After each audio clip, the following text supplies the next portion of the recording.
Welcome friends. APFC का notification आ चुका है।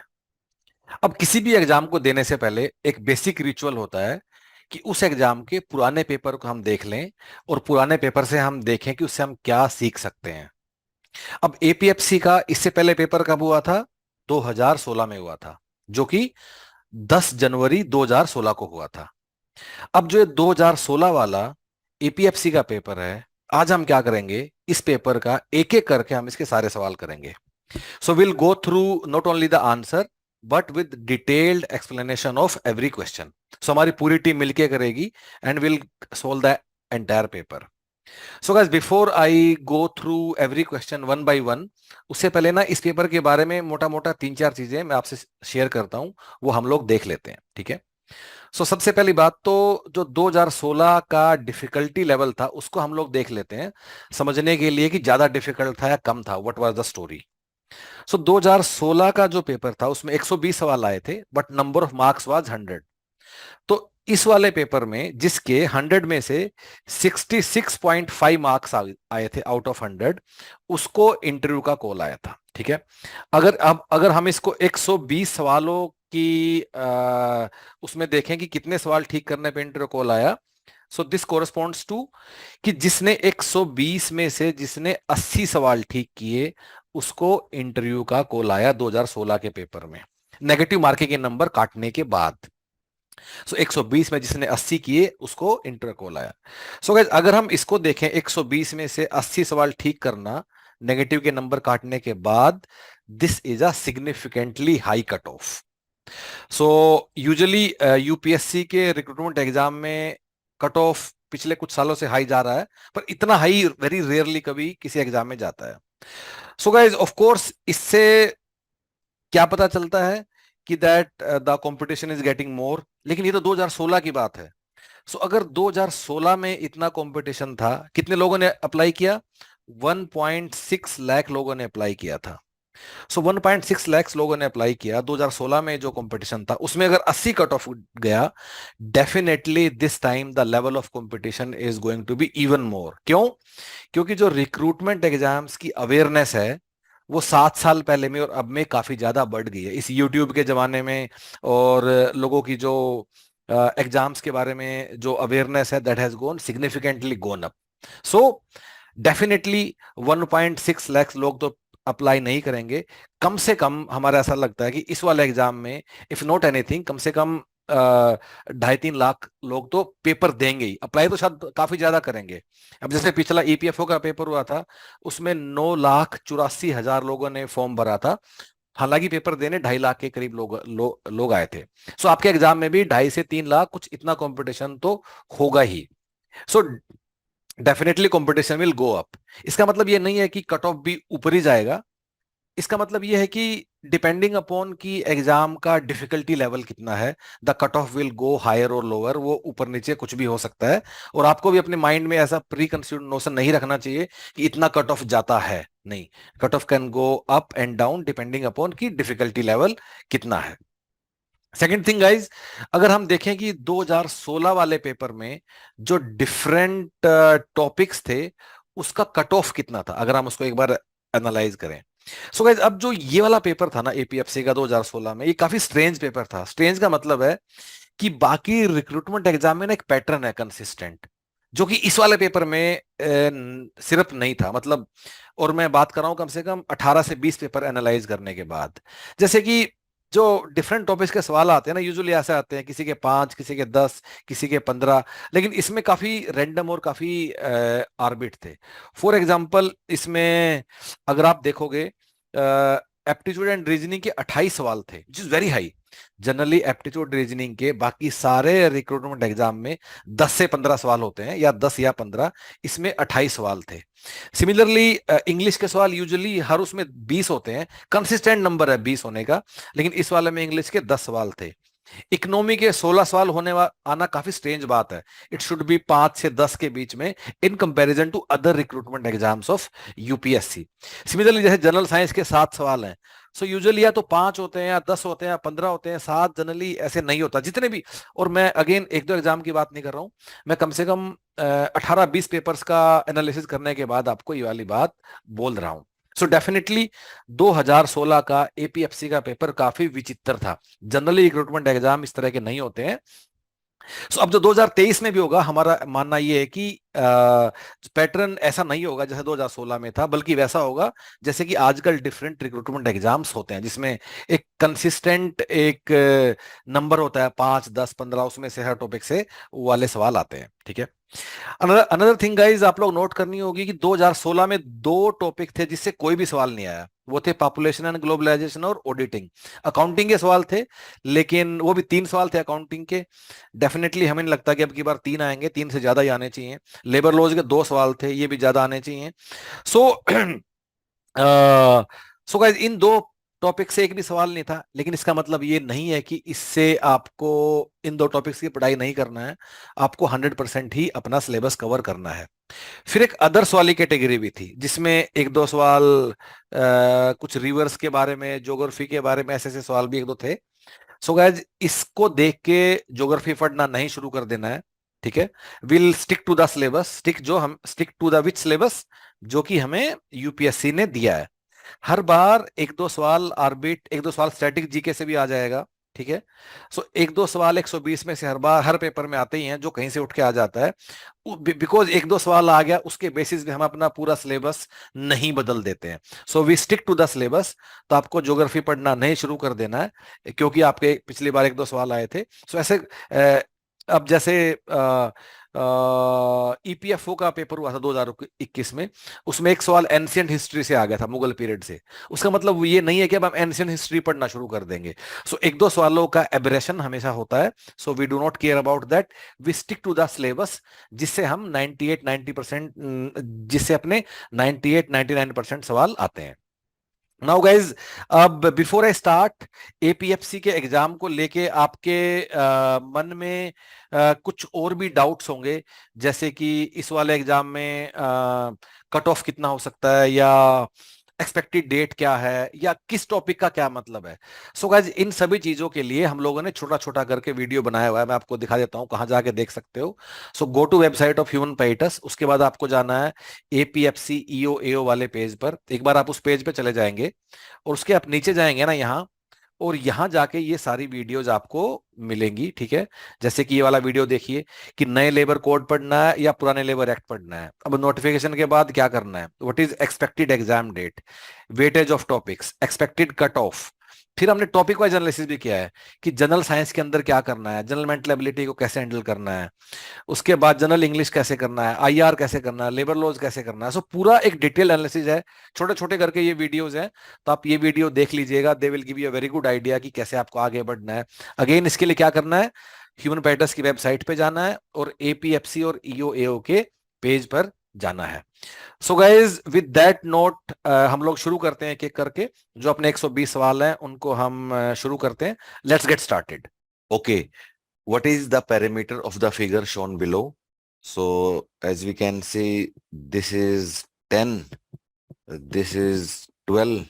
So this plus this plus this plus this will also be 12. Similarly, this plus this plus this will also be 10. Therefore the parameter becomes 10 plus 12 plus 10 plus 12, which is equal to 44. Correct answer is A. In a medium-sized township, the trend of annual migration is an addition of 20% as the population was at the beginning. Also, 15% of it is estimated to relocate at the every year. So effectively what is happening, 20% people are getting added, 15% are leaving. Therefore, there is a net addition of 5% every year. So if the current population is 80,000, after 1 year it will be into 1.05y, because there is a 5% addition. Then after another year 1.05, after another year 1.05, and this will give us our answer, which is 92610. Correct answer is D. Next one, there are two circles of radii R1 and R2 where R2 is greater than R1. Okay, so this is one circle, this is another circle, and it is given that, so this is my R1 and this is my R2. The difference between their circumference is 22. So it means 2 pi R2 minus R1 is equal to 22, or you can say 2 into 22 by 7 into R1. R2 minus R1 is equal to 22. 22 cancels out. So R2 minus R1 becomes 7 by 2, which is 3.5. Okay. Similarly, it is given that the area of bigger circle is 693 by 2. So pi R2 square is equal to 693 by 2. It gives us our R2 to be 10.5. Now we know that R2 is 10.5, okay, and R2 minus R1 is 3.5. So from both of them, we can conclude that my R1 will be 7. Okay. What has been asked? What is the sum of diameter of two circle? So diameter into 2. So this will be 21, and into 2 this will be 14, and their sum 21 plus 14, which is equal to 35. Correct answer is D. Okay. Numbers A1, A2, A3, A4 are in AP, and these terms have been given the value of this. So guys, you can do this from two methods. One is traditional method. If original first term is A and common difference is D, then A1 is equal to A, A2 is equal to A plus D, A3 is equal to A plus 2D, A4 is equal to A plus 3D, and so on. So and from this, what we will get if you'll put this thing in this equation, what you will get? 1 2 3 4 5 6. So you will get 6a plus, and this will be like 4d plus 9d plus 14d plus 19d plus 23d is equal to 2 to 5. So you will get a relation between A and D, and sum of terms has been asked, which is n minus 2, 2a plus n minus 1 into D, and this is how you will get the answer. But a better and smarter way of doing it is, it's a traditional method of doing it. A better and a smarter method can be, if AP terms are A1, A2, A3, A4, and so on, A21, A22, A23, and A24. So in this case, guys, what happens? The sum of A1 and A24 is equal to sum of A2 and A23 is equal to sum of A3 and A22, A4 and A21. So this is what happens. So let us suppose this sum is X. So using the same logic, the sum of A1 plus A22 will be X. A5 plus A20 X, and A10 is equal to X. So 3X is equal to 225, X is equal to 75. Okay. Now what has been asked? Sum of all the terms. So again, if you'll go this way, A2, A2 23, A3, and so on, there'll be 12 pairs. There'll be 12 pairs which will get created this way. The sum of each pair is 75. So 75 into 12, which becomes 900. Correct answer is D. Next one. A certain sequence of integer is constructed as below. Consider 0 and a to be first two numbers, 0 and 1. The next is sum of these two. So next will be 1, then 1 plus 1, 2, 2 plus 1, 3, 3 plus 2, 5, 5 plus 3, 8, 8 plus 5, 13, and 13 plus 8, 21, and 21 plus 8, 34, 34 plus 8 is 55, and so on. We have to find 7th and 10th number. 1 2 3 4 5 6 7. This is 7, 8 9 10. This is 10. So 8 and 34. Correct answer is D. There are 20 girls and 30 boys in a class. Their respective average marks are found to be this and this. What is average marks of entire class? Average mark of entire class will be 20 into 55 plus 30 into 58, which will be 20 plus 30, which is equal to 56.8, which is D. Okay, there are four identical sized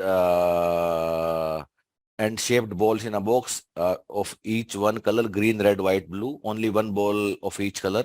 Without looking at the box, a ball is randomly picked and the color is noted. Then it is returned back to the box. What are the chances that two successive will have one white and one red? So in whatever order, so this can be achieved by white, red or red, white. So the probability of white red is what? 1 by 4, because it is replaced again 1 by 4, 1 by 4 into 1 by 4. So 1 by 16 plus 1 by 16 is equal to 2 by 16 is equal to 1 by 8, and correct answer is B. A cylindrical closed tank contains 36 pi cubic meters of water and it is filled half to its capacity. So this is my cylinder and it is filled half with water, and this water volume is 36 pi. Because it is half filled and it is 36 pi, so naturally the entire volume will be pi r square h, twice of this, which is 72 pi. Okay, pi can cancel out, can cancel out. Okay, when the cylinder is placed on the upright on the circular base, height of water is 4. So if this height is 4, this means this height is 4, we can conclude that complete height is 4 into 2, which is 8. Therefore this h becomes 8. So r square is equal to 72 by 8 and r will become 3. So 3 becomes your radius. Okay, then what will be height of surface of water if tank is placed on its sides? So what it is saying that if our cylinder is placed now this way, so because it is a half filled, obviously the level of water will be like this.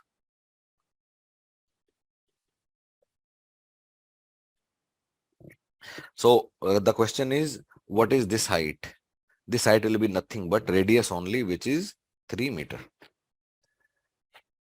Okay, next one. In a race, the first 4 winners are to be awarded points. Each winner point must be 5 more than the next position winner. Total sum of points is 50. What will be points of third position winner? So you can say that if the last person gets X point, next one X plus 5, next one X plus 10, and next one is X plus 15. Now this total is what? This total is 50. So if we add all of them, it will become 4X plus 30 is equal to 50. So X becomes 5. So the point of this person are 5, 10, 15 and 20. What has been asked? Third position. First, second, third, which is 10.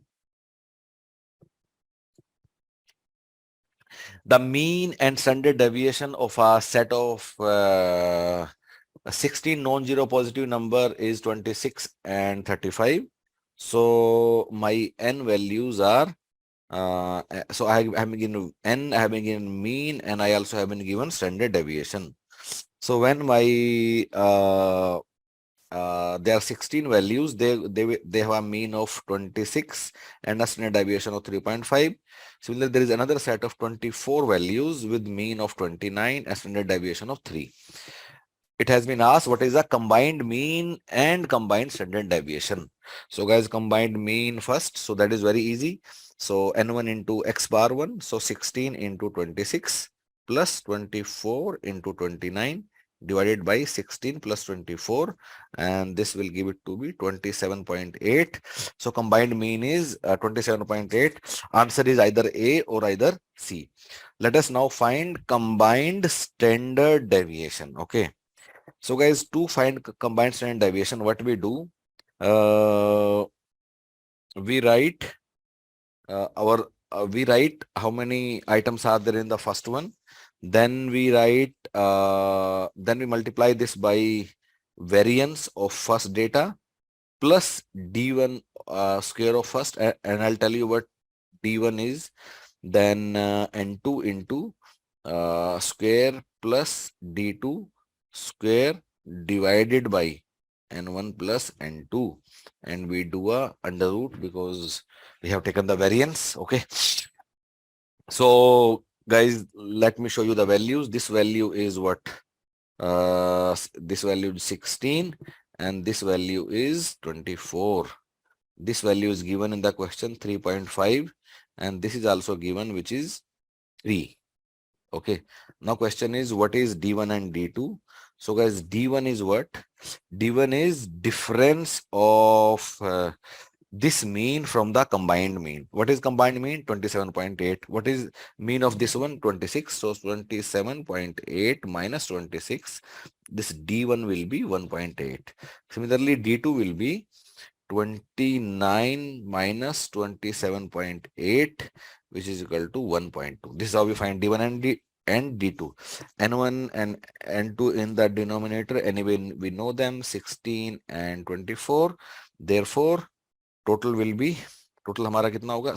So you will just calculate it and it comes out to be 3.21 and therefore correct answer is A. This is how we find combined mean, and let me write the formula of combined mean also if you want. N1 x1 bar plus N2 x2 bar divided by N1 plus N2. So guys, this is the formula for combined mean and this is the formula for combined standard deviation. Okay, great. Let's move on. A rectangular garden is twice as long as its width. So this means if this is x, then this is 2x. If 360 meter of fencing including gates is used, so fencing means if this is x, this is x, and fencing means perimeter, or perimeter will be 2 into 2x plus x, which is 6x. 6x is equal to 360. X will be 60. And what he asked, what is the length? Length will be 60 into 2 because it's 2x, 120. Correct answer is A. Next one. In a chess tournament, each of 6 players will play with another player exactly once. What is the number of matches which will be played? So guys, if there are 6 players and we have to find combinations of 2, it is given by 6C2. Choosing any 2 out of 6, how many combinations can be there? 6C2, which is nothing but 6 into 5 into 2, which is 15. Correct answer is B. A man buys apple at certain price per dozen, then sell them at 8 times price per 100. It means the cost price is maybe X. So, but he buys X, he pays rupees X for a dozen. What is selling price? 8 times of that, 8X, but for how many? For 100. 100. So now we have got now we have got cost price, now we have got selling price. Let us try to find profit or loss. Selling price minus cost price will be 8x by 100 minus x by 12, which is nothing but 600. 648x minus 50x. So minus 2x by 600 or minus x by 300, because I get minus value when I'm subtracting cost price from selling price. It means there is a loss. Let us try to find percentage of loss. That will be loss over CP into 100. So loss is x by 300 divided by cost price, which is x by 12 into 100, and the loss comes out to be 4%. Correct answer is C. For which of the following interval the percentage rise is same? So you have to check these pairs, guys. When we go from 90, 70, from this to this, what is the percentage rise, and 80 to 90, what is the percentage rise? So because there is absolute increase of 10, but base is different, therefore it can never be same.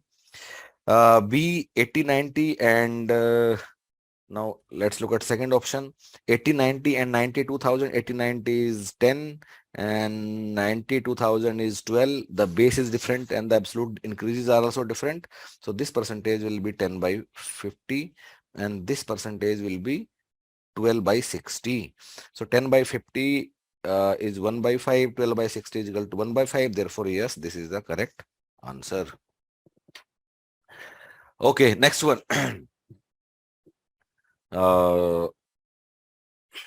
Four quantities are such that their arithmetic mean is same as the arithmetic mean of first 3 quantities. What is the fourth quantity? So 4 quantities are A plus B plus C plus D.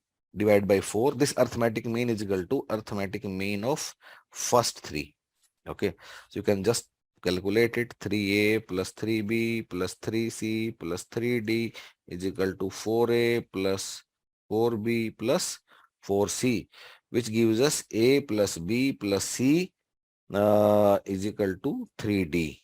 Okay, now the fourth quantity which you have to find out is d. A plus b plus c by 3 is my fourth quantity, which is nothing but am of first three quantities.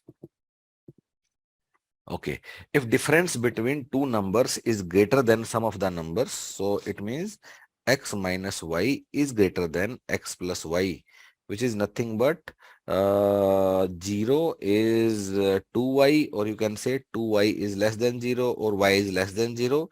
It means exactly one number is negative. Other number x can be negative also and positive also.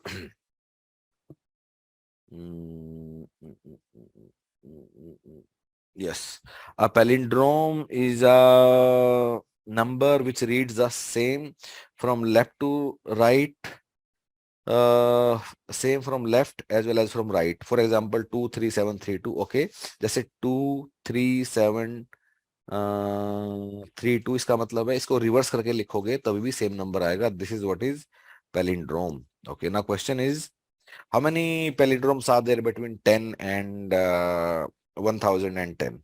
So guys, if we take two-digit palindrome, they are 11, 22, 33, 44 up to 99. So ये हो गया अपने 9.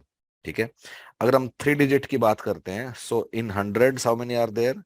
101, 111, 121, 131 up to 191. ये हो गए कितने? 10. Similarly, 201, 202 and 212, 222, 232, 292. ये भी हो गया अपने 10. सिमिलरली आगे बढ़ते जाएंगे अप टू 909, 919, 929 अप टू 999. ये हो गए 10. So these are 9. सो ये सारे मिला के हो गए अपने 10 इंटू 9, 90 हमारे हो गए ये वाले. ठीक है. उसके बाद थाउजेंड्स में कितने होंगे? In the thousands I have got 1001 बस, and it is up to 10110 only. So अपना एक हो गया अपना यहां से. सो टोटल कितना हो गया? Total is 9 plus 90 plus 1 which is equal to 100. Correct answer is B.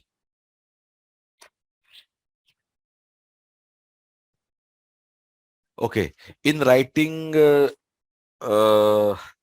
okay, in writing all integers from 1 to 300, how many time digit 1 is used? So 1 to 300. Okay, so let us take that. Let us start with 100th place. So if I start with 100th place, then digit 1 is used 100, 101 up to 199. So ये हमारे कितने हो गए? These are 100 numbers.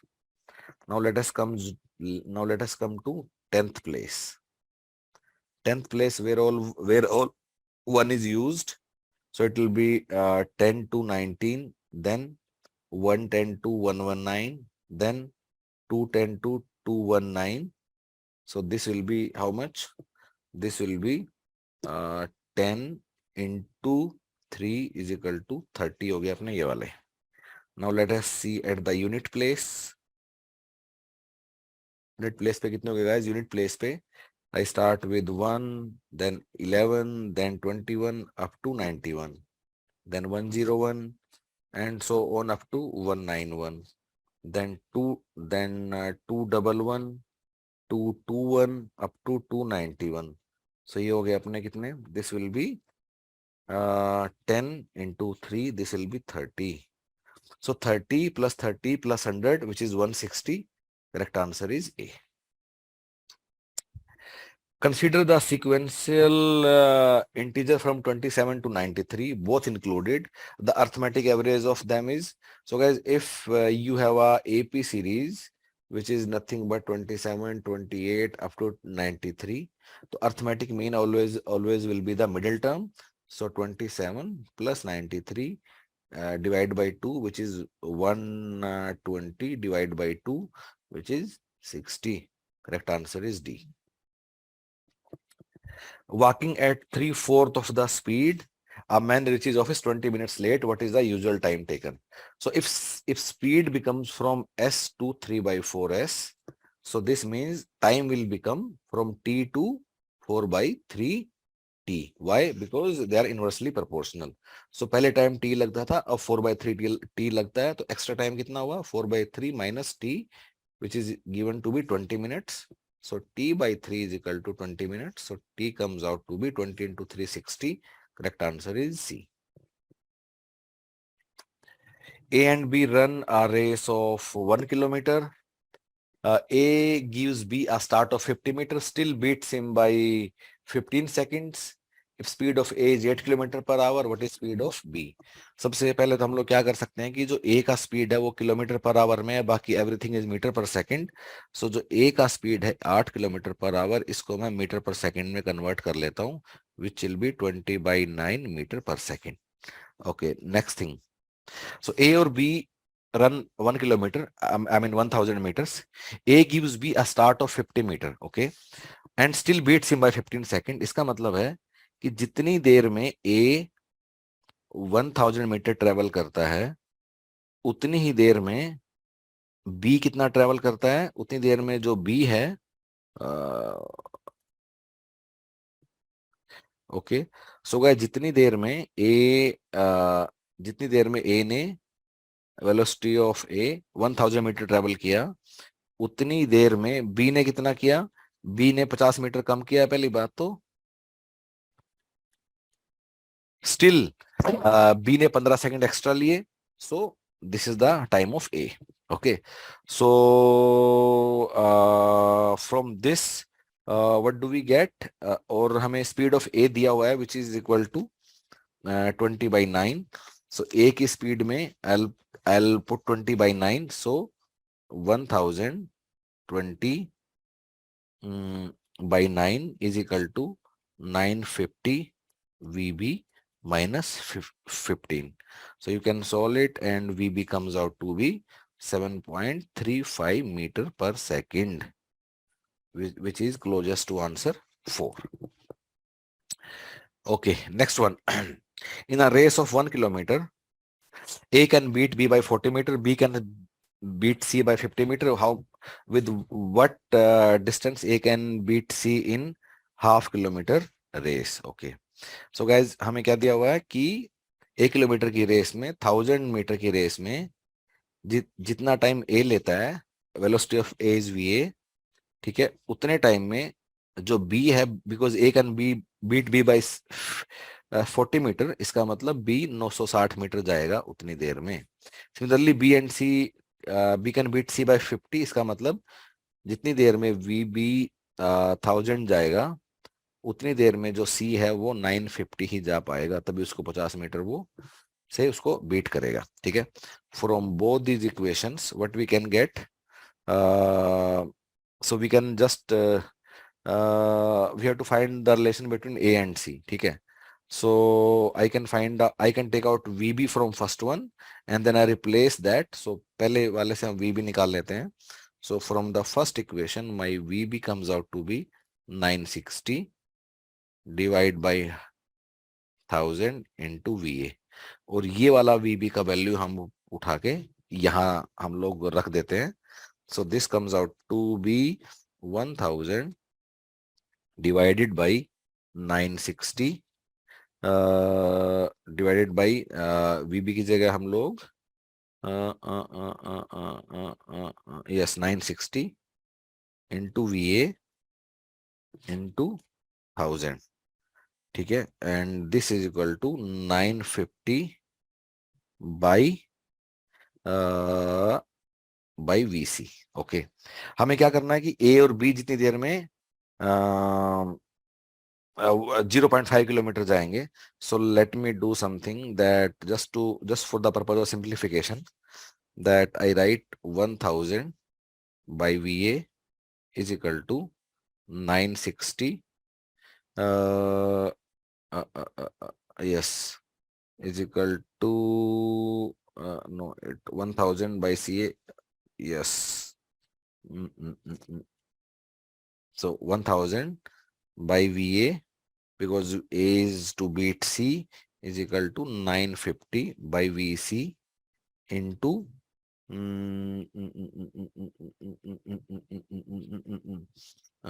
into 950, so 960 divided by 1000.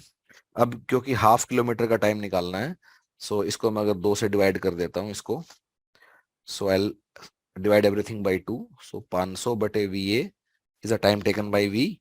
अब C कितना time लेगा, 950 into 960 को 2 divide कर देते हैं, 480 divide by 1000 into V C.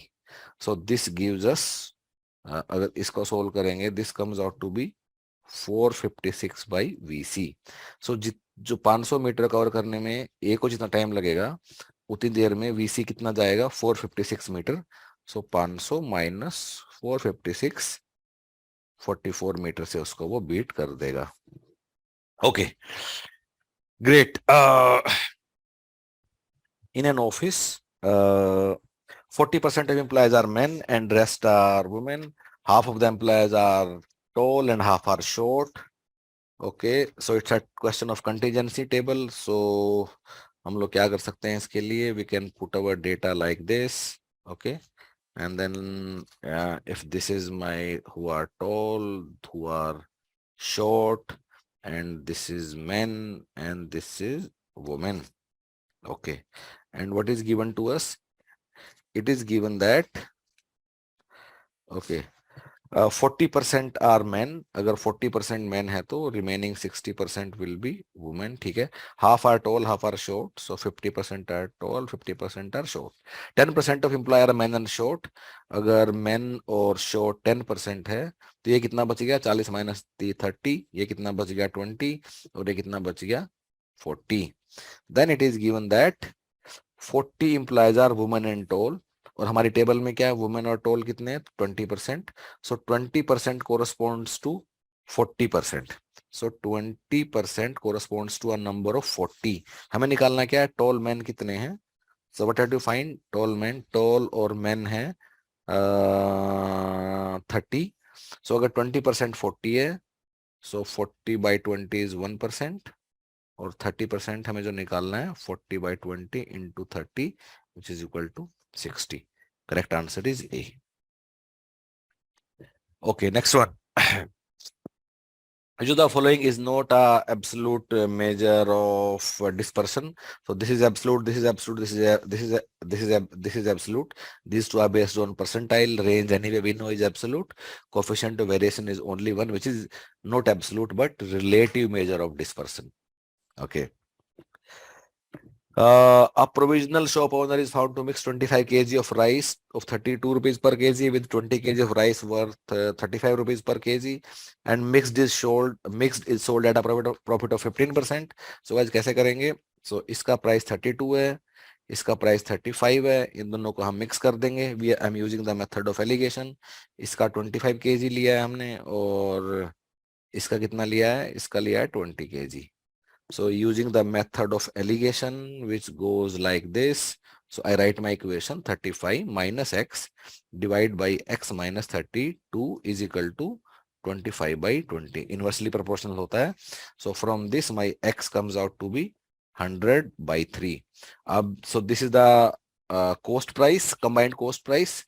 There is a profit of 15%. So to find the selling price, I'll multiply it by 1.15. So 100 by 3 into 1.15 will give us value of 38.33. Correct answer is B. Next one. The original lay of a rectangular plot A, B, C, D is open ground. So this is my okay. So this is my A, B, C, and D. Okay, cool. So AB is 80, and BC is how much? BC is 60. Cool. The pathways are included inside the wall on all side. Pathways along BC and DA are 4 meter wide. So BC और DA वाला pathway है इधर से. So ये भी है 4 and this is also 4. Okay, then pathways along AB and DC will be mutually equal length such that unconcreted internal plot will be 3/4 of original area. So guys यहाँ एक इस साइड में जो है इन दोनों का लेंथ इक्वल है, कितना है हमें नहीं पता. So let us say this is x. ठीक है, दोनों साइड x है. So it says the remaining area is 3/4 of total area. अब guys remaining area बचेगा कितना? So this will be how much? This will be 80 minus 4 minus 4, this will be 72. और ये वाला कितना बचेगा? ये वाला portion, this will be 60 minus x minus x. So इन दोनों को अगर मल्टीप्लाई करते हैं 72 into 60 minus 2x, this should leave 3/4 of total area. Total area कितना है? 80 into 60, इसका 3/4 into 3/4 and this will give us x to be 5. Correct answer is C. At a dinner party, every 2 guests used a bowl of rice, every 3 guests used a bowl of dal, and every 4 guests used a bowl of curd. There are total number of 60 bowls, but a number of guests in the party. So हर एक 2 के बीच में एक rice था, और जितने भी guest थे हर एक 3 के बीच में दाल थी, और हर एक 4 के बीच में दही था. And this total is 65. So from this x comes out to be 60. Correct answer is D. Okay, if 5 men and 9 women can finish a piece of work in 19 days, 3 men and 6 women can do a piece of work in. So this is a wrong question actually. ये UPSC ने question गलत दे दिया है. इसकी जगह उन्हें क्या करना चाहिए था? 5 men और 9 women, तभी आंसर ठीक आएगा इसका.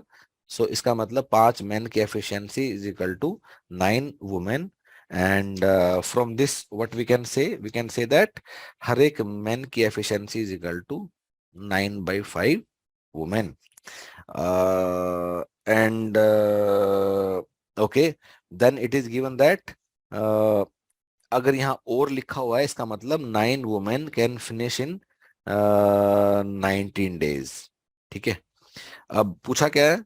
हमसे पूछा है कि 3 men and 6 women कितने दिन में सारा काम कर लेंगे. इसका मतलब 3 men plus 6 women ये कितने दिन में करेंगे? मैन को वुमेन इक्वेट कर लेते हैं. So in place of man I write 9/5 W. So 3 into 9/5W plus 6W, and this comes out to be 27/5 plus 6, which is 57/5 women. हमें इसका निकालना है. सो 9 वुमेन कितने दिन में करती हैं? 19 डेज में. एक वुमेन कितने में करेगी? 19 into 9. और 57/5 वुमेन कितने दिन में करेंगी? 19 into 9, 57 into 5, and this comes out to be 15 days, and only then you will get the correct answer, which is D. तो यहाँ जो यूपीएससी ने गलत लिखा, एंड की जगह और लिखा होना चाहिए था. Okay. 113, if radius of a circle is decreased by 50%, its area will be reduced by अब if radius is decreased by 50%, मतलब पहले जो रेडियस था वो हो गया अब 0.5 r. इसका मतलब पहले एरिया अगर पाई r स्क्वायर था, it will be pi 0.5 r square.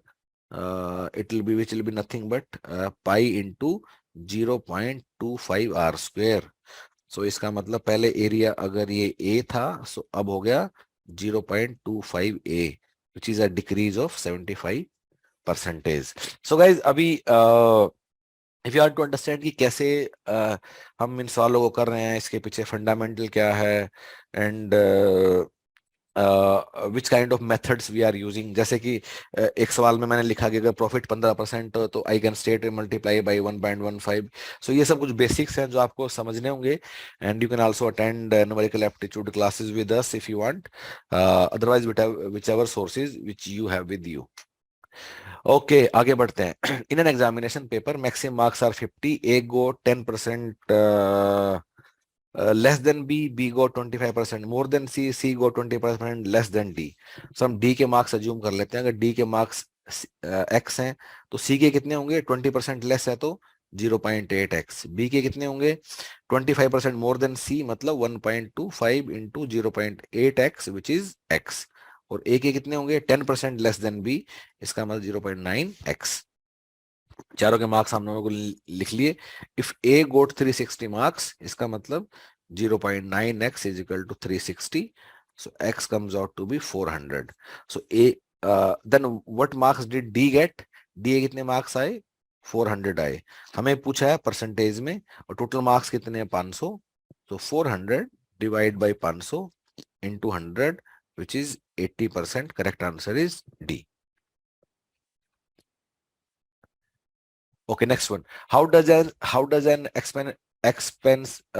expansionary monetary policy affect the rate of interest? So expansionary monetary policy का मतलब क्या है? That central bank, RBI or central bank of whichever country, they are bringing more liquidity in the market. There is more money which is coming, and that will only come when people have got more money at their hand and interest rates are lowered. Therefore, correct answer is A. A firm is purchasing two items both on credit on the same day. The key terms are okay. So guys, एक हमारे पास credit term है 2 1/2 10 1/20 net 30. इसका मतलब क्या होता है? इसका मतलब होता है अगर 30 दिन में पैसा दोगे तो पूरा देना पड़ेगा. अगर 20 दिन तक दे दोगे तो 1% डिस्काउंट मिलेगा, और अगर 10 दिन तक दे दोगे तो तुम्हें 2.5% डिस्काउंट मिलेगा. This is the meaning of credit term. इस तरह जो दूसरे वाला हम लोगों ने लिखा उसका मतलब क्या है?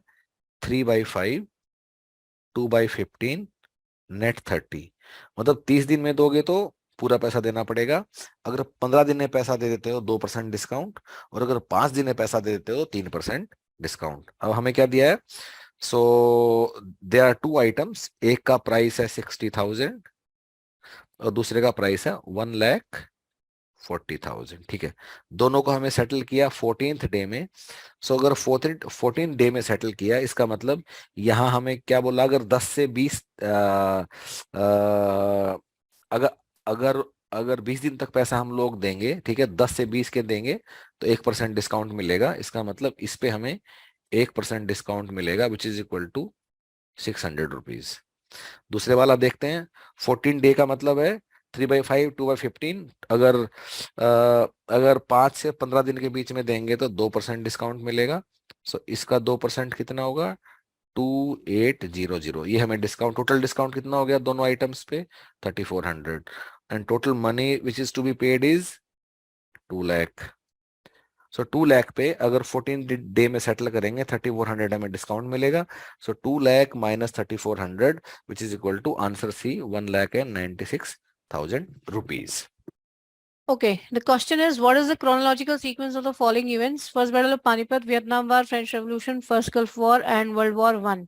We have to arrange the historical events into chronology.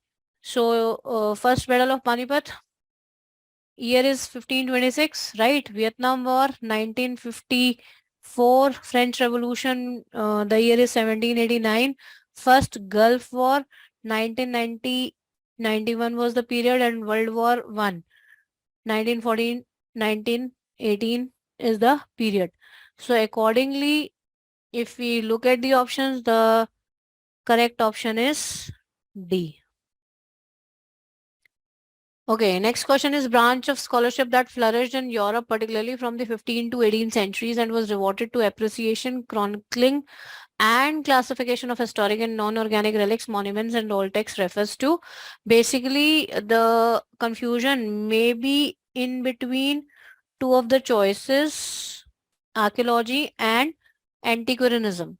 So, the first hint regarding the correct option, antiquarianism, is stated in the question that it's a branch of scholarship that flourished in Europe. in between 15th to 18th century, right? So to have a clear distinction between these two, archaeology and antiquarianism, archaeology is more professional and scientific in nature, right? When we scientifically or professionally study the human behavior and cultural changes through analysis of physical remains, right? Whereas if you are talking about antiquarianism, antiquarianism is collecting antiques or treasures unscientifically or out of hobby, passion, or curiosity, right? So correct option to this question is antiquarianism. Which of the following statements are correct in respect of Stridhana? A very straightforward question has been asked, and Stridhana, it is basically various types of movable property when it is gifted to a woman on different occasions during her lifetime, and when death of the woman happens, the wealth of the woman could be inherited by her natural legally adopted children and with none of the son-in-laws, okay, having any claim on any part thereof. So these two are correct. Therefore, option C is correct to this question. What is the number of states and union territories in India? Because the question has been asked in 2016. At that time, the number of states was 29 and UTs were 7. Therefore, correct option was C. However, in current context, the number of state is 28 because the Jammu and Kashmir now been declared as UT, and Dadra and Nagar Haveli and Daman Diu, they have now been merged, and Ladakh and J&K, they have been added as territory, union territory. So the total number of UTs as of now, we have 28 and 28 states are there, and we have 8 UTs. Okay. Okay, which of the following is not true of the Western Ghats? So UNESCO has declared Western Ghats as World Heritage Site in 2012. This is correct, and it is one of the 8 hottest hotspots of biological diversity. It has 2 reserves and 13 national parks. All these statements are correct. The only incorrect statement regarding Western Ghats is that ONG surveys have recently found huge oil reserves, right? So the correct option to this question is D. Ayodhya is located at the bank of which river? So very simple question from has been asked, and Ayodhya is located at the bank of river Saryu in UP. So correct option is C. The Khilafat Committee accepted Mahatma Gandhi's suggestion for a non-violent non-cooperation protest against the government in its meeting held at Allahabad. So correct option is C, and this meeting was held in June 1920. Okay. What is No India program? No India program, it's a program of Ministry of External Affairs. However, it's a program for diaspora youth to promote awareness about different aspects of India, be it communication, information technology, science, education, or industrial economic aspects of India, right? So don't get confused with the option C. D is the correct answer to this question. Of course, it is the program of Ministry of External Affairs, but it has nothing to do with this building closer ties with India's neighborhood. So option D is correct. Okay, regarding No India program. Okay, what is the chronological sequence of the following developments? So, first of all, the India was facing the decline in the export of Indian cotton because the conditions of cotton farmers and weavers, that was very poor because of the high tariff imposed by the British government. And after the event of civil war in America, the Britain started importing cotton from India instead of America. So post that civil war, there was a cotton boom in India. So correct option according to this is 1, 3 and 2. So decline, then civil war, and then cotton boom. Okay. Which of the following are the typical differences between the private insurance programs and social insurance programs? So if we look at the options, all are the points of differences between these two, right? So correct option is option D. Unbalanced growth is hypothesized when, so basically this unbalanced growth hypothesis, this is given by Albert Hirschman, right? So he propounded the theory of unbalanced growth, wherein he was of the view that the government should focus on the strategic sectors, and so the investment should not be done in all the sectors simultaneously. So the investment should be made in first strategic sectors, and other sectors will automatically develop themselves through linkages effect. Okay. So option D is correct to this question. Transportation plays a great role in any economy. Which of the following modes of transportation has the highest elasticity? So if we consider elasticity in terms of flexibility, and so out of these modes of transportation, road is having much elasticity and flexibility as compared to other modes of transportation in case of higher demands. So correct option is C to this question. Consider the following items. So now we have to identify which of the above items are included in gross national product. So if we are talking about GNP, gross national product is the total value of all the finished goods and services produced by the country's citizens, irrespective of their location. So whether they are located in India or abroad, we have to consider the total value of finished goods produced by them. Okay. So in it, basically GNP is C plus I plus G plus X plus Z. C is consumption, I is investment, G is government, X is net exports, and Z is net income earned from abroad. And whenever we have to calculate net income from abroad, it is basically net income earned by the domestic residents from overseas investments minus the net income earned by foreign residents from domestic investments. So all are the components of GNP accordingly. So correct option is option D. Which of the following statements best describes the content of the theory of distribution? So answer is straightforward, given in option D, which signifies that the theory of distribution is the distribution of income between the owners of factor resources. Okay. So correct option to this question is option D. Demand for a factor of production is said to be derived demand.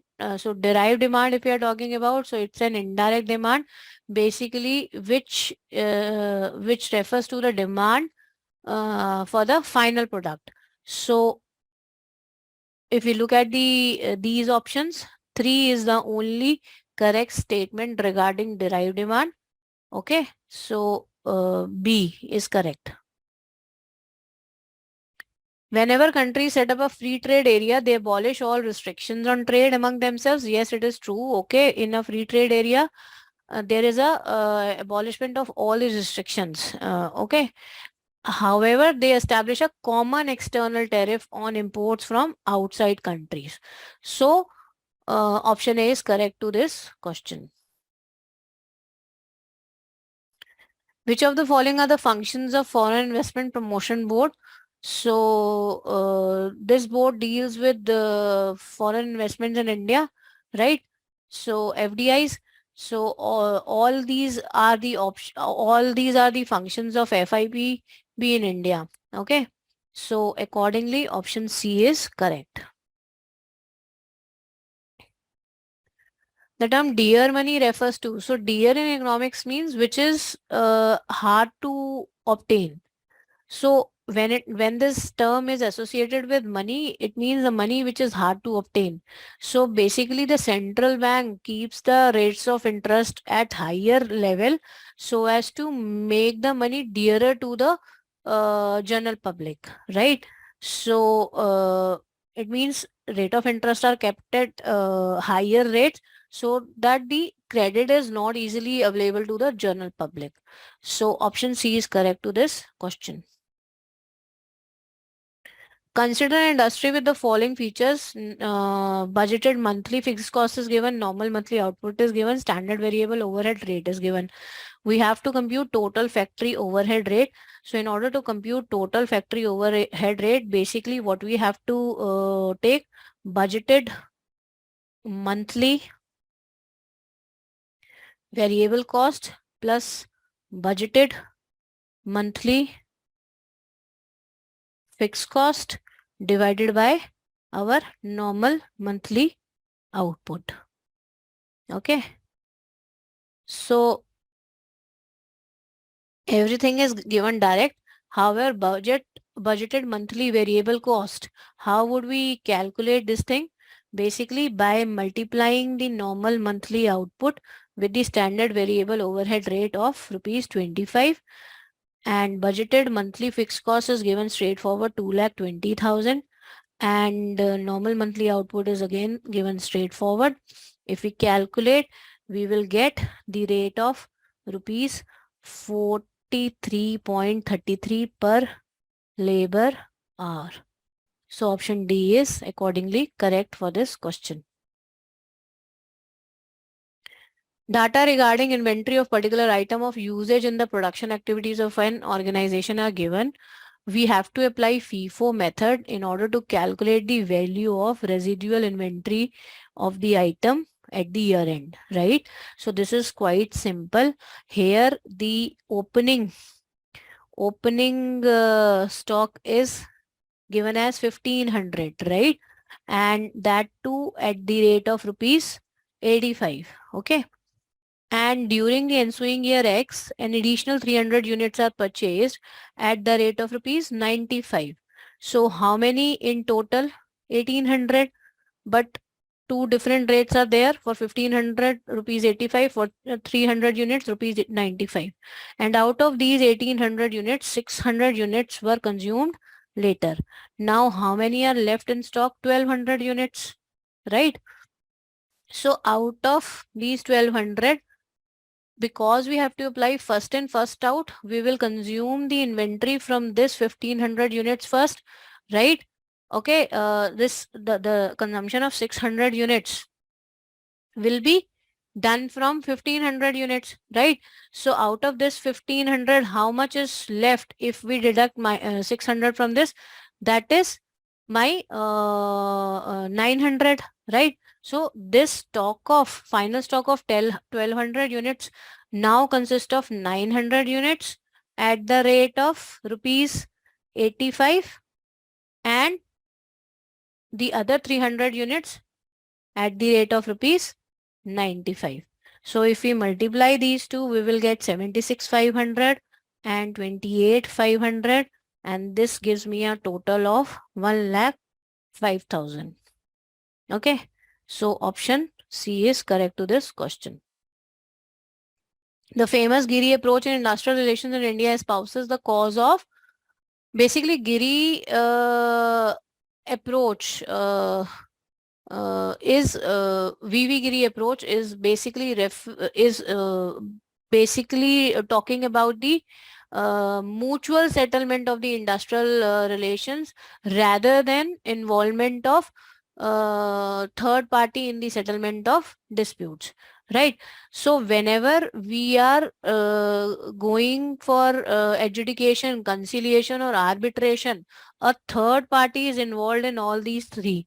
Whereas in collective bargaining, even if it is for compulsory collective bargaining, there is no intervention of the third party, right? So accordingly, the option B is correct to this question, right? So Giri approach is associated with compulsory collective bargaining. Maternity Benefit Act 1961 provides for how many weeks wages during the maternity period? Because this question belongs to 2016. The period of maternity benefit was 12 weeks at that time, but with the 2017 amendment in maternity benefit, the period has been raised from 12 weeks to 26 weeks. Okay, so we have to keep this thing also in mind. So for 91st question, option B was correct. Which of the following are the instruments of providing social security in India? Basically, if we see at the options, income tax and general sales tax, they have nothing to do with social security. Rest all are the instruments of providing social security. It means 2, 4, 5 and 6. That is option C is correct for this question. Which of the following were the main aspects of Gandhi-Irwin Pact of 1931? So this pact basically happened on a pretext of mutual give and take, wherein the suspension of the civil disobedience movement was promised for against the release of political prisoners, those who are not convicted of violence. So accordingly, question option C is correct to this question. Okay. Social security may provide cash benefits to persons faced with. So any of the options which is mentioned in the question is a social security. It's a contingency of life for which the social security may be provided. That is sickness, disability, unemployment, crop failure, loss of marital partner. So therefore, option D is correct to this question. So in this question, we have to identify statement 1 and 2 as correct, incorrect, or whether they are statement 2 is the correct explanation of 1 or not. So effect of income tax on consumption, saving and investment are micro effects, and income tax is an example of direct tax. For these two statements, both these statements are correct. However, statement 2 does not justify statement 1. Therefore, option B is correct to this question. So the next question is, special economic zones are developed to generate additional economic activities throughout the country, beautify suburban areas, upgrade facilities, or promote investment. This is a very straightforward question. If you know the understand like the basic definition of special economic zones, you'll be able to answer this question easily. Special economic zones are specially marked territory within the national borders of a country for more liberal economic laws than the rest. There are no extra duties that you have to pay. So very straightforward. It is there to promote investment from domestic and foreign resources. So foreign sources also get a lot of leeways in special economic zones. All right. The next question is regarding the Ganas and Sanghas. So this is a statement-based question which you have to read through the different statements. What this question talks about, it talks about major Sanghas and Ganas which were there in the 6th century BCE. So these Ganas were always oligarchies, which means it was taken care of by different rulers. It wasn't just one ruler who used to be the owner of them. It was an oligarchy. All right. And then the next part, the next very important line that they have mentioned is Magda, Kosala, Vatsa, Avanti. Yes, these were the most powerful states of that era. And the other were Vaji, Kuru, Panchala. These were the other important states. So the correct statement are all four. These were non-monarchical plus basic procedures of Buddhist monastic order used to be followed. All right. So the correct answer to this question is 1, 2, 3, and 4. The next statement talks about the National Telecom Policy of 2012. The National Telecom Policy of 2012 came out on 31st May 2012 with the basic feature. The basic feature was to spread the telecom industry, the telecommunication industry throughout the entire country. Okay. So three of their most important facilities that they were offering through National Telecom Policy was a broadband with 2 megabytes per second, which is 2 Mbps. Then they wanted to increase the tele density from 39% to 70%. Absolutely correct. Plus they also wanted the roaming charges to be scrapped. They wanted to have the same rate for calling anybody, for receiving calls, to be the same throughout the country. Okay, so the correct answer is D. The next question talks about MDG. MDG or Millennium Development Goals came out in the year 2000 and they were there till 2015 before being succeeded by your SDG or Sustainable Development Goals. So these were 8 different goals which had the entire world's major problems in one go. They all wanted to handle the entire world's problem, the global major issues in one go. And one of them, which was MDG number 6, it talked about diseases. So the MDG goal was combat HIV, AIDS, malaria, and other diseases. This was your MDG number 6. This talked about taking care of the diseases. All right. Plus poverty, then there were food issues that they were handling, the maternal health issues, every single thing was covered with your MDGs. Okay. Now, the term carbon footprint talks about the amount of carbon each and every one of us requires to sustain the life. How much carbon we produce in our day-to-day life. Okay, so the amount of greenhouse gases which are produced by our activity to sustain our lifestyle is considered as the carbon footprint. So the correct answer is amount of greenhouse gases produced by our day-to-day activities. The next question talked about Bharat Ratna Award. See, you guys need to understand this thing, that this was the question in 2016 paper. Now we are in 2023. Nobody is gonna ask you from that time period. You need to learn the latest Bharat Ratna or the other Padma awardees. Okay.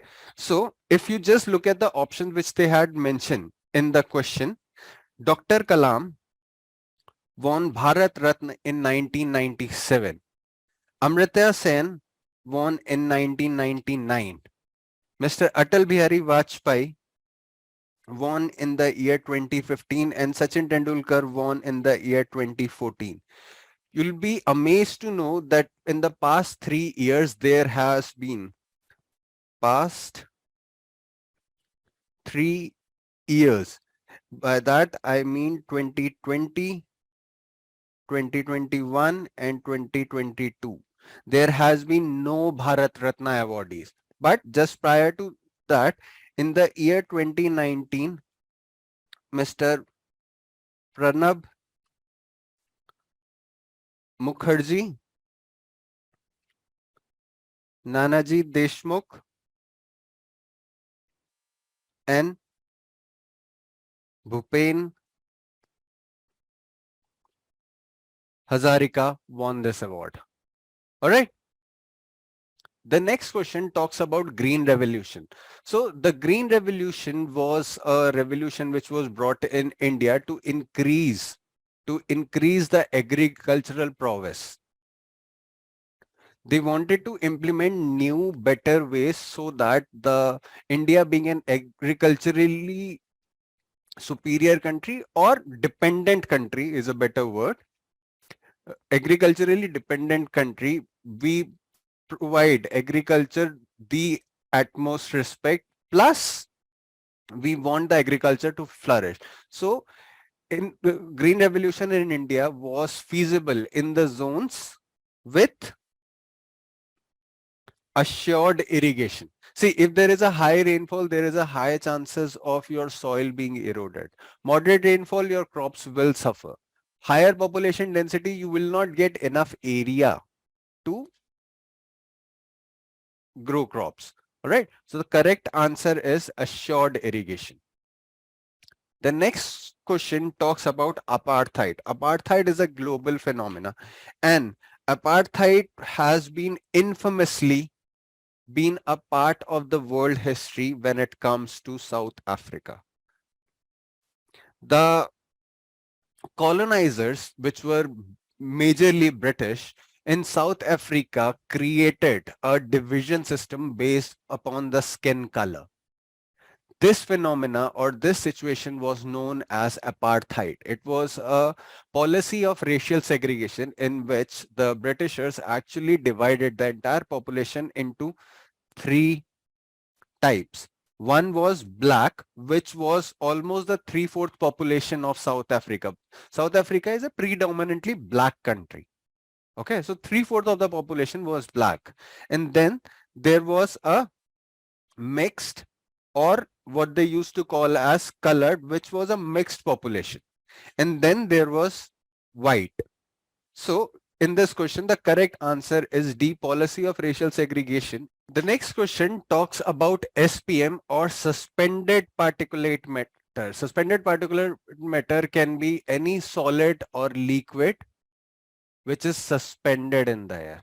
All right. So the correct answer is suspended particulate matter.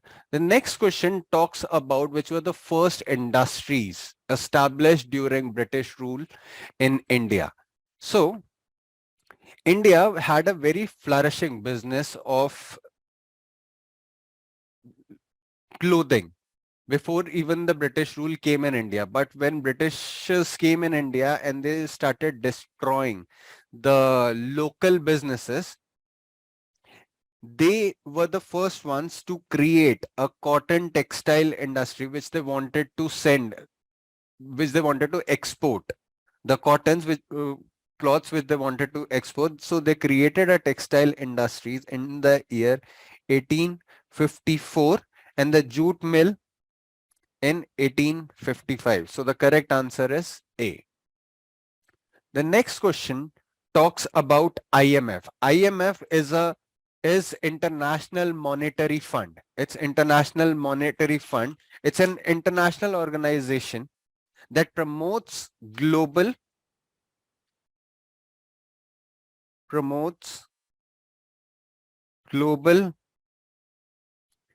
economic growth and financial stability. So if you look at the statements, India is the founder member of IMF. Absolutely correct. Indian quota is more than 4%. This statement is actually wrong.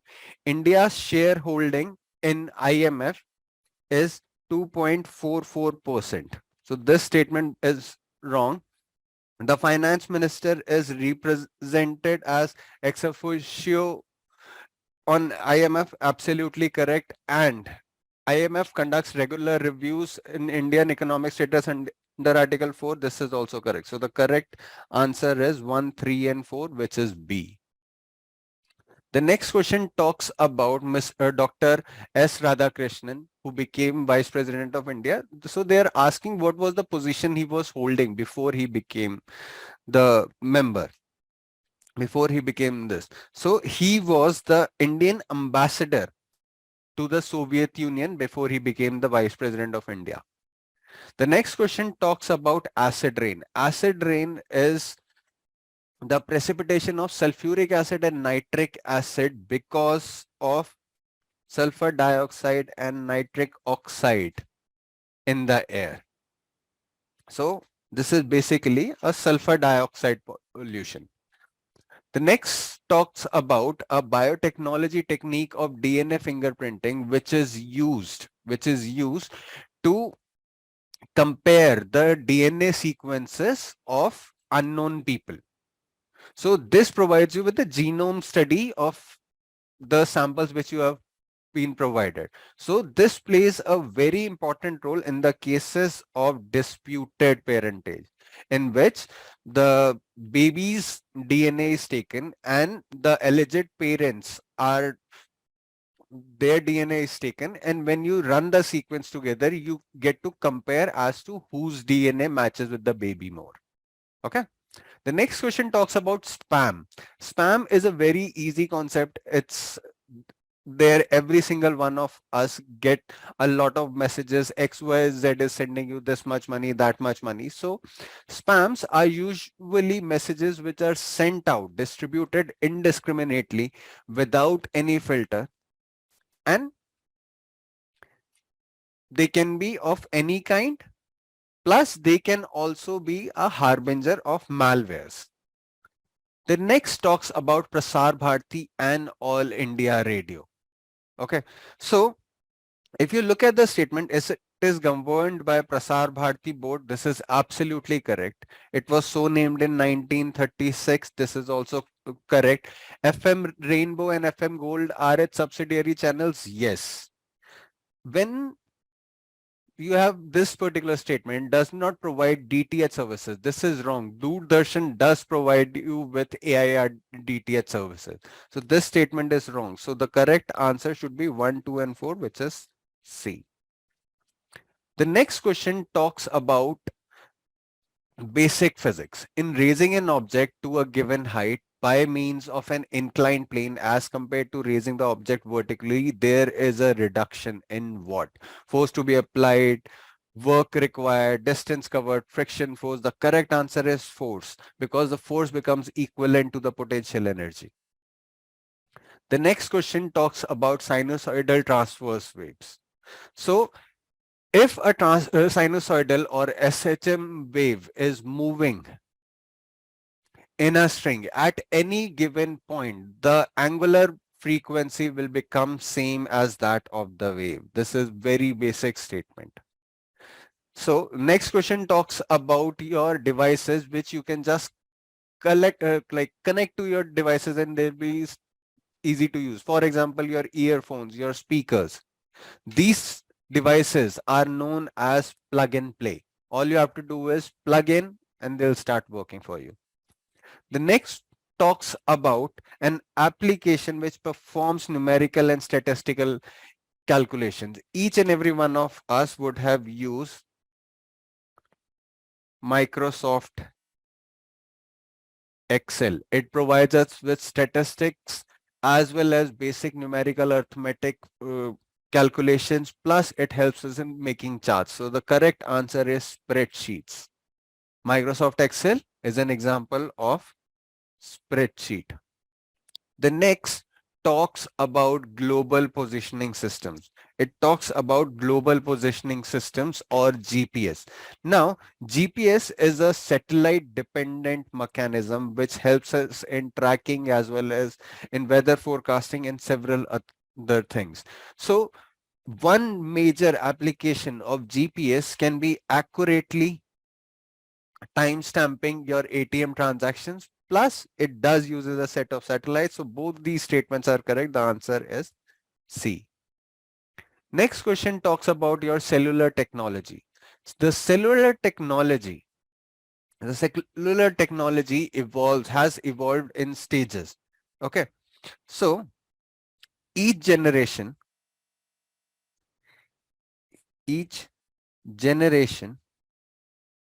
is defined as a set of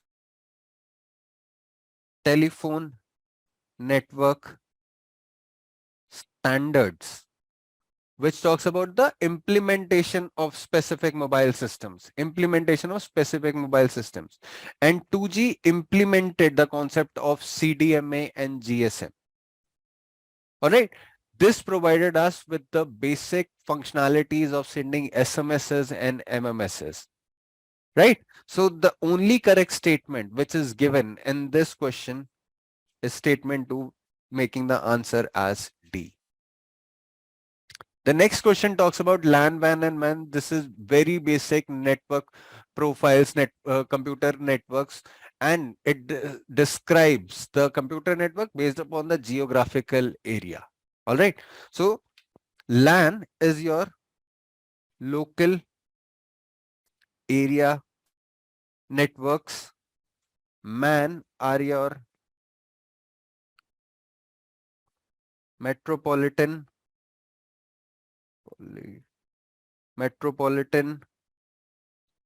area networks, and WAN are your wide area networks. So LAN, WAN and MAN becomes option C. Next question talks about cloud computing. Cloud computing is the technology which provides you with technological resources. For example, databases, storage, memories, softwares, algorithms, every single thing online on request. So it provides you with a computer architecture. So the correct statement is distributed computer architecture that provides software, infrastructure and platforms. All right. Next question talks about nanotechnology. So what is nanotechnology? When the technology of creating material goes down to 10 raised to power minus 9 meters, goes down to 10 raised to power minus 9, it goes into nanometer scale. Then the technology becomes nanotechnology. So it is the technology of creating material and devices atom by atom. This statement is absolutely correct. And when you go down to such a level, when you go down to the atomic level, the physical as well as the chemical properties change. So these two statements are absolutely correct, making the answer as D. The next one talks about the particle accelerator at CERN. Large Hadron Collider is a 27-kilometer wide particle accelerator on the border of France and Switzerland, which has been the point or the location of the formation and the first discovery of Higgs boson particle, or the God material, which it has been named as. This has played a very important role in our understanding of the atomic nature and the subatomic nature of our elements. The next question talks about the mode of communication.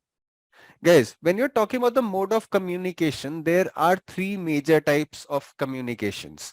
One is your duplex, in which both the parties during the communication can talk to each other.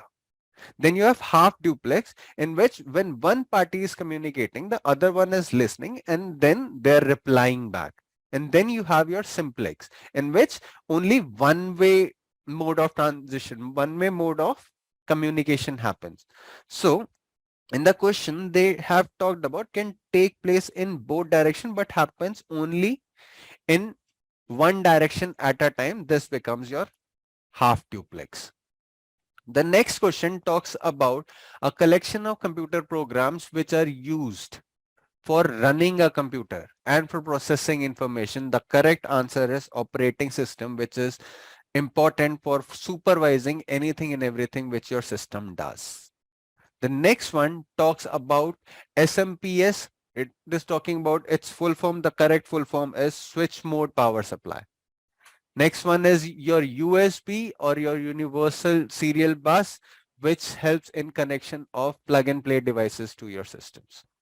The problem of rupee was whose DSc thesis, तो ये किसकी thesis थी? ये थी doctor Bhimrao Ambedkar की. Its origin and it's solution.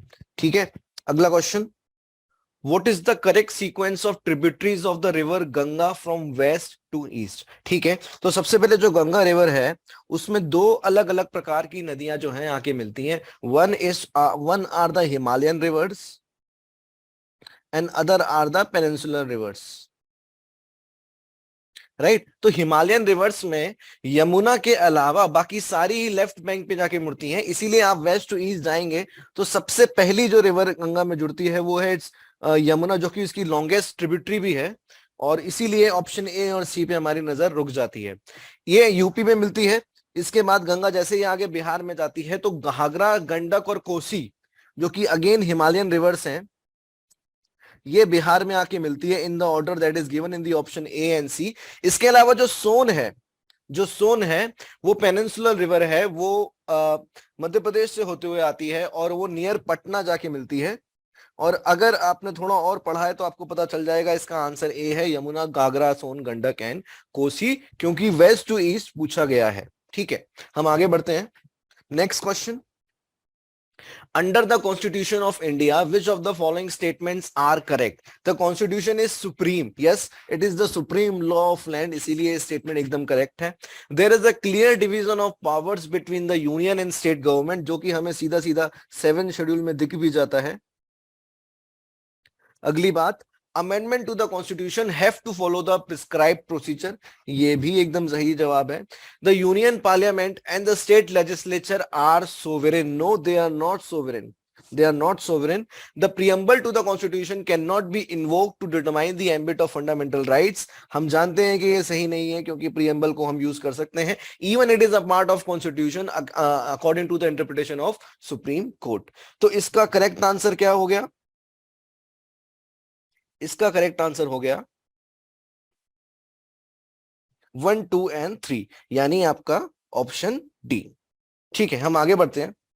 Next question पे आते हैं. When the government ownership in public sector undertaking is diluted. Diluted क्या है? लिक्विडेशन की बात कर रहा है, लिक्विडेशन ऑफ its assets. जब ये होता है तो इस फिनोमिना को कहते हैं हम डिसइन्वेस्टमेंट. इसलिए option C is the correct answer. Right to Free and Compulsory Education Act 2009 provides for education to every child in the age group of 6 to 14 years. 2002 में कॉन्स्टिट्यूशनल अमेंडमेंट आया 86, जिसने इसको फंडामेंटल राइट बना दिया, right to education को. और उसी के इन लियो ऑफ में 2009 में government has come up with the act which is right to free and compulsory education act 2009. इसके पहले ये डीपीएसपी था. Next, if the prime minister of India is a member of Rajya Sabha. अगर वो राज्यसभा का मेंबर है तो इसका मतलब है कि वो पार्लियामेंट का मेंबर ऑलरेडी है. Right, he can make statement only in the Rajya Sabha. No, he has become a member of the Lok Sabha within 6 months. No, he will not be able to speak on the budget in the Lok Sabha. No, he will not be able to vote in favor in the event of no confidence motion. ये एकदम सही बात है क्योंकि no confidence motion हमेशा लोकसभा में start होता है एंड लोकसभा के मेंबर्स ही उसमें जो है वोट कर सकते हैं. Okay, so option D is the correct answer. Next question. Which one of the following form the basic premises for developing the Indian Constitution? तो जो मेजर बेसिक premises था इंडियन कॉन्स्टिट्यूशन का वो था government of India act 1935. British government ने इसको enact किया था. Although India has taken many provisions from different constitutions, for example, US Constitution is written, our Constitution is also written, our parliamentary structure is closely related to British Constitution. ठीक है, तो correct answer हो गया इसका option A. Next question. The Malimath Committee looked at ways to reform the criminal justice system in India. 2003 में committee आई थी जो कि क्रिमिनल जस्टिस सिस्टम को रिफॉर्म करने के लिए थी. जस्टिस वीएस मैलीमैथ के अंदर ये कमेटी बनी थी. आगे, What are the disadvantages of Provident Fund Scheme, PF scheme? आपको पता होगा कि EPF एक्ट में 1952 में PF स्कीम का जिक्र है. और money is inadequate for risk occurring in early in working life. अगर आप PF as a fundamental concept जानते हैं तो आपको पता है कि ये सही स्टेटमेंट है in the context of question. Inflation erodes the real value of savings. Again अगर इन्फ्लेशन ज्यादा रेट से बढ़ रहा है, जो भी आपका इंटरेस्ट रेट है, तो फिर जाहिर सी बात है वो उसको इरोड कर देगा, तो ये भी सही है। It generates forced saving that can be used to finance national development plan. No, national development को फाइनेंस करने के लिए और भी अच्छे अच्छे सोर्सेज हैं, राइट। तो it is not a forced saving, और इसलिए 1 and 2 are the correct statement. Next question, besides resistance to pest, what are the other prospects for which plants have been genetically engineered? एक नया phenomena है ये, जिसमें हम कहते हैं जेनेटिकली मॉडिफाइड क्रॉप्स और प्लांट्स। तो क्या होता है इसमें, जो भी प्लांट्स हैं हम उसके डीएनए को ही मॉडिफाई कर देते हैं to make it more acceptable to the environmental conditions that in which that plant has been placed, तो to enable them to withstand drought, बिल्कुल सही बात है, हम कर सकते हैं। to increase the nutritional value of the produce, बिल्कुल सही बात है। to enable them to grow and do photosynthesis in spaceship and space stations, ये नहीं हो सकता क्योंकि उसके लिए सन का होना बहुत जरूरी है, और उनका कैप्चर करने के लिए जो भी स्पेस में टेक्नोलॉजी है वो हमारे पास नहीं है, इसलिए नहीं है। To increase their shelf life, ये भी सही बात है, और इसका इसलिए करेक्ट आंसर हो जाएगा option C, which is 1, 2 and 4। Next question, The Rangarajan Committee on Disinvestment of Shares in Public Sector Undertaking suggested that, तो 1993 में इस कमेटी ने अपने रिकमेंडेशन दिए थे, और इसने पहले स्टेटमेंट को एकदम बोला था कि पब्लिक सेक्टर की जो इक्विटी है that should not be given, that should not be divested to be more than 49%, पर जो अदर है उसकी 74% से ज्यादा हो सकती है, तो इसीलिए स्टेटमेंट में सही था। ऐसी कोई बात नहीं करी थी कि year wise targets on disinvestment should be maintain, और इसीलिए statement A he correct answer है। The parliament can make any law for whole or any part of India for implementing international treaties, बिल्कुल सही बात है, but without the consent of any state. Obviously they are the international matters, और इसमें अगर आप logic भी लगाएंगे तो स्टेट का जो हस्तक्षेप है वो लिमिटेड ही रह जाएगा। ठीक है, next question, which of the following are the roles of finance commission in India? बहुत ही डेडिकेटेड और बहुत ही स्पेसिफाइड रोल है फाइनेंस कमीशन का, जो कि आर्टिकल 280 और 21 में प्रोवाइड किया गया है। तो basically distribution of money collected through tax, बिल्कुल सही बात है। डिस्ट्रीब्यूशन किसके बीच में, union and states. Evaluation of centrally sponsored scheme, no. Evolve principle based on which funds are allocated among the states, यानी जो ग्रांट एंड एड्स दी जा रही है सीएफआई से स्टेट्स को या पंचायत को, उसको लेके क्या प्रिंसिपल होना चाहिए, उसको इवॉल्व करना भी फाइनेंस कमीशन का काम है, और इसीलिए स्टेटमेंट सही है। To develop 5-year plans, no, वो प्लानिंग कमीशन का काम था, क्योंकि अब 5-year प्लान की प्लान्ड इकोनॉमी हम लोग यूज नहीं कर रहे हैं। Therefore correct answer is option B, which is statement 1 and 3 are the right answer. Consider the following programmes, कुछ प्रोग्राम्स के नाम दिए गए हैं, credit link capital subsidy scheme, micro finance programme, national manufacturing competitive programme, या cluster development. ये सारे ही क्या है, एमएसएमई सेक्टर से रिलेटेड हैं, देयरफॉर अगर आपको सीधे बी में दिख जाएगा, they are programme related to MSME. Which of the following trends in FDI inflows are correct? अब देखिए ये सवाल बहुत ही ज्यादा फैक्चुअल और टाइम स्पेसिफिक है, राइट। तो ये ऐसे सवाल होते हैं जिन्हें हमें नहीं आता तो हम इसमें तुक्के नहीं मारते, हम इसको छोड़ देते हैं, राइट। बहुत ही कम चांस है कि आपको इस सवाल का जवाब मालूम होगा। जैसे 2003-4 में जो एफडीआई इंक्लूसिव फ्लो था वो ग्रोथ वाज नेगेटिव। अब ये एक न्यूज है, राइट, इसको मैं भी ढूंढ सकता हूं और मुझे भी मिल जाएगी, और उस हिसाब से मैं इसका आंसर मार्क कर दूंगा।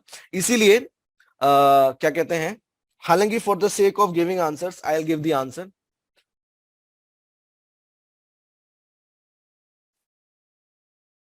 एक्सक्यूज मी, हाँ, तो for the sake of answer क्या है, इसका आंसर है ऑप्शन बी, यानी तीनों ही स्टेटमेंट जो है वो सही है। हम बस ये समझ लेते हैं कि एफडीआई इक्विटी, एफडीआई इनफ्लो क्या होता है। कुल मिलाकर फॉरेन डायरेक्ट इन्वेस्टमेंट में ओनरशिप भी ली जाती है जिस कंट्री में आपने पैसा लगाया है। ठीक है, आगे बढ़ते हैं। Consider the following statement in respect of Atal pension योजना। 2015 में ये पेंशन योजना थी, इसके पहले स्वावलंबन योजना थी जिसका नाम बदलकर बाद में अटल पेंशन योजना कर दिया गया। So beneficiary must be in the age group 18 to 40 years, एकदम सही बात है। Will receive the pension only after he attains the age of 60 years, ये भी सही बात है।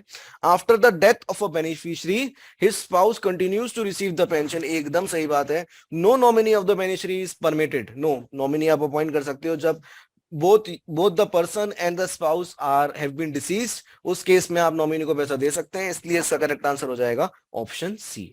आगे बढ़ते हैं. Consider the following statement regarding प्रधानमंत्री सुरक्षा बीमा योजना. तो क्या है सुरक्षा बीमा योजना? ये एक ऐसी एक्सीडेंट लाइफ इंश्योरेंस कवर है. इसमें दो प्रकार के इंश्योरेंस होते हैं, अगेंस्ट डेथ, एक्सीडेंटल डेथ, और दूसरा डिसेबिलिटी, ईदर टोटल डिसेबिलिटी और परमानेंट और पार्शियल डिसेबिलिटी. राइट, तो it is applicable for all bank account holder up to age of 60 years. नहीं, ये स्टेटमेंट सही नहीं है, ये 70 ईयर्स तक वैलिड है. देयरफॉर ये स्टेटमेंट गलत हो जाएगा. हाँ, उसके बाद it is a life insurance cover, नहीं, it is an accident insurance cover, ये एकदम सही बात है. The insurance cover death and permanental disability due to accident, yes, ये भी सही बात है. तो स्टेटमेंट 3 and 4 आर करेक्ट, इसलिए option B is the correct answer. Next, ESIC Act cover factors like factories and establishment with 10 or more employees, बिल्कुल सही बात है. Provisions of comprehensive medical care to employees and their families, एकदम सही बात है. Provisions of cash benefits during sickness and maternity, एकदम सही बात है. Monthly payment in case of death or disablement, ये भी सही बात है. तो सारे ही सही हो गए और ऑप्शन डी को हम सीधे टिक कर देंगे. Consider the following statement regarding प्रधानमंत्री जीवन ज्योति योजना बीमा योजना. ये लाइफ इंश्योरेंस कवर है. Right, it is applicable to all adults above the age of 18 years. नहीं, ऑल एडल्ट्स नहीं है, एक स्पेसिफिक 55 ईयर्स तक कवरेज मिलता है. The premium is deducted from the account holder's bank account through auto debit facilities, ये एकदम सही है. The life insurance worth is decided by the account holder, he has to pay the annual premium accordingly, नहीं, worth की कोई बात नहीं है. Amount is given to the family after the death of the subscriber, जाहिर सी बात है, फैमिली की डेफिनेशन है, और इसीलिए 2 and 4 भी इसका सही आंसर हो जाएगा. Option C is the correct answer. हम आगे बढ़ते हैं. स्टेटमेंट्स है कुछ, हम उन स्टेटमेंट को देख लेते हैं. पहला स्टेटमेंट कहता है कि trade between two countries takes place on account of differences in cost. ये कंपैरेटिव एडवांटेज की बात कर रहा है. जो ट्रेड का फंडामेंटल प्रिंसिपल है वो कंपैरेटिव एडवांटेज पे ही बेस्ड है. यानी आपके पास जो रिसोर्सेज हैं, whether labour, whether capital, whether land, जो भी रिसोर्सेज हैं, उसमें जो इनपुट आप डाल रहे हैं वो वेरी कर जाता है across the countries, and therefore there is a differentiation in terms of cost, input cost that has been accumulated. और उस बेसिस पे जो ट्रेड का जो फंडामेंटल प्रिंसिपल है वो यही है. और इसीलिए इन्हीं चीजों को हम कह देते हैं फैक्टर एंडोटमेंट, और इसीलिए ऑप्शन ए इसका करेक्ट हो जाएगा कि शायद दोनों ही सही है, और स्टेटमेंट 2 जो है वो करेक्ट एक्सप्लेनेशन है स्टेटमेंट 1 का.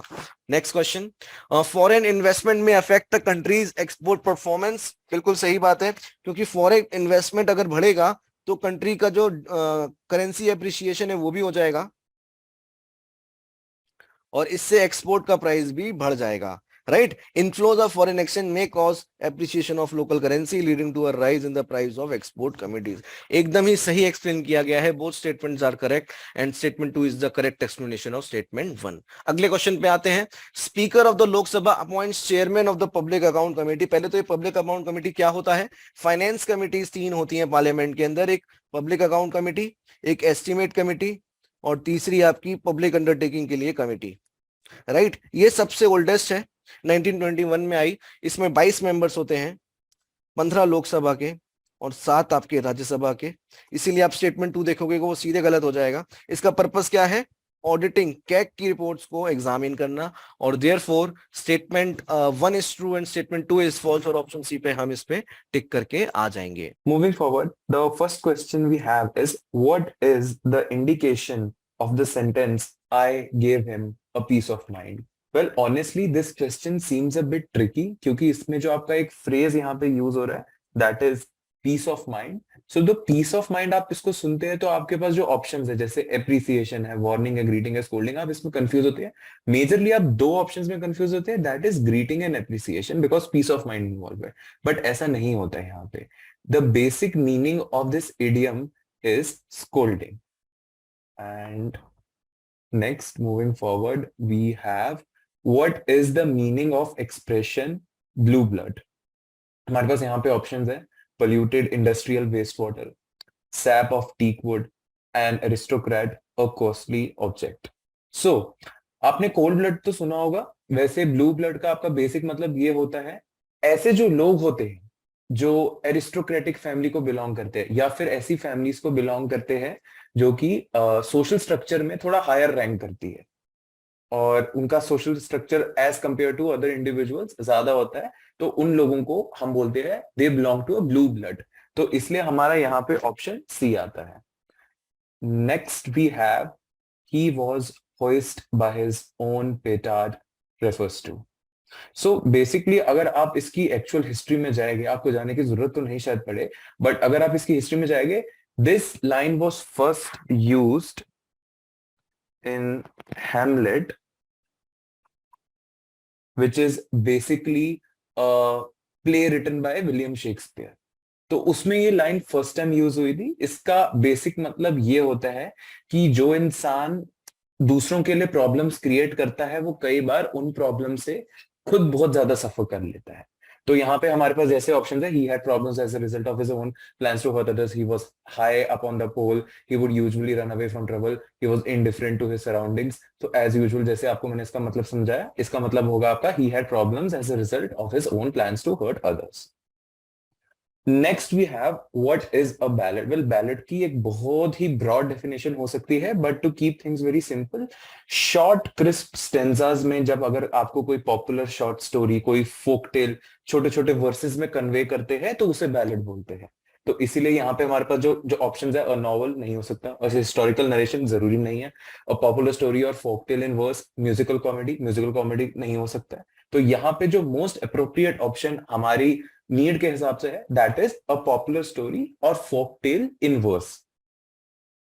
Next we have what plagiarism means. Well, basically जब भी आप अपने पीस में, अपनी राइटिंग में किसी और का मटेरियल कॉपी कर लेते हैं, सपोज आप अपना एक कोई असाइनमेंट लिख रहे हैं, आपके टीचर ने आपको दिया, या फिर आपको किसी भी कलीग ने आपको कुछ लिखने के लिए दिया, and you are just copy pasting it from Google और फ्रॉम अ वेबसाइट, उसको बेसिकली बोलते हैं प्लेजरिज्म। तो यहाँ पे हमारे पास जो ऑप्शंस है, that is there was an epidemic of plague in the area, it is sort of political philosophy, it indicates a happy community spirit like in playing holy, it is presenting the work of someone else's as one's own. So yeah, here we have D as the correct option. Now moving forward, we have rivalry between the two clans has become water under the bridge means. So basically इसका मतलब काफी काफी clear है यहाँ पे। अगर आप इसको थोड़ा ध्यान से देखें ना, आपको इस इडियम में एक प्रैग्मेटिक रियलिटी दिखाई देगी, यानी कि एक रियल पार्ट दिखाई देगा। आप इमेजिन करिए, अगर किसी भी पानी के ऊपर एक ब्रिज बना होता है, तो उस ब्रिज के नीचे जो पानी होता है वो आपको दिखाई नहीं देता है। Why is that? Because obviously because of the bridge. So this is what here the question is trying to convey, कि यहाँ पे पानी आपको दिखाई नहीं दे रहा है, वैसे ही आर्ग्यूमेंट्स जैसे इन दो क्लैंस के बीच में है वो खत्म हो चुके हैं, क्योंकि it is like it has become the water under the bridge, that means it's not visible. तो obviously we will be going with the option it has become a thing of the past. Next, moving forward, ये काफी time consuming question है आप लोगों के लिए. That is, consider the sentence, the teacher gave me the book, where the words are numbered for the convenience of reference. Consider also the insertion of a single word only into this sentence to indicate a desired emphasis. Where shall this word be inserted if the emphasis is to be on the recipient?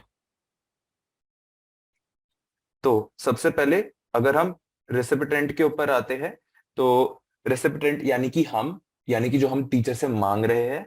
So first of all, यहाँ पे the teacher gave me the book, यहाँ पे कहाँ पे only आ सकता है बीच में, ताकि ये एज ए रेसिपिटेंट एक्ट करे। तो इसमें मुझे लग रहा है कि आपका जो है the teacher gave only me the book, यहाँ पे आ सकता है, दैट इज दिस पार्ट यहाँ बीच में, that is your between 3 and 4th. Next, moving forward, we have the on the uniqueness of the item given. अब यहाँ पे item क्या है? Item is the book. तो यहाँ पे unique emphasis हम उसको कैसे दे सकते हैं? The teacher gave me the book. The teacher gave me the book. The teacher gave me the only book. यहाँ पे book पे हमारा specific emphasis आएगा, तो इसलिए 5 और 6 के बीच में हमारा आएगा ओनली फॉर द यूनिकनेस। अब आएगा on the giver, and who is the giver here? Teacher is the giver.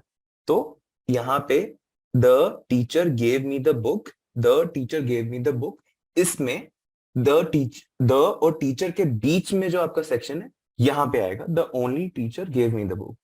So what we have here is 3 and 4, 5 and 6 and 1 and 2. और ये किस ऑप्शन में है हमारा? Option B.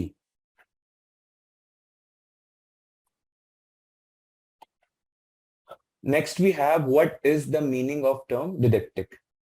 Well, didactic का एक सिंपल सा मीनिंग है, अगर कोई पर्टिकुलर स्टोरी, कोई पर्टिकुलर शॉर्ट स्टोरी या नॉवल आपको एक मॉरल लेसन दे रही है तो उसका मतलब होता है डिडक्टिक.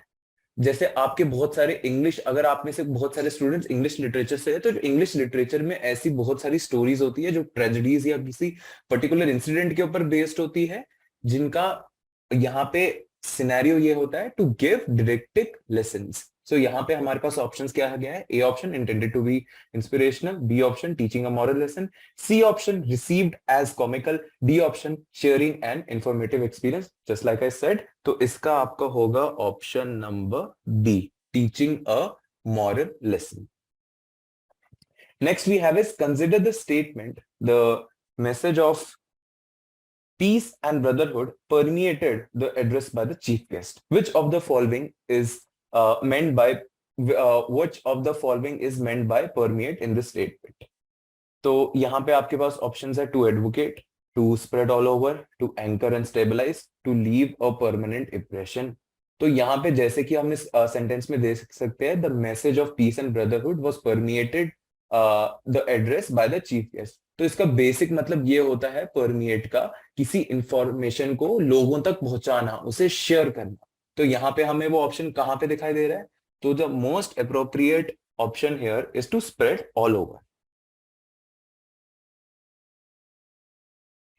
Next we have with us is arrange the following to form a grammatically correct sentence.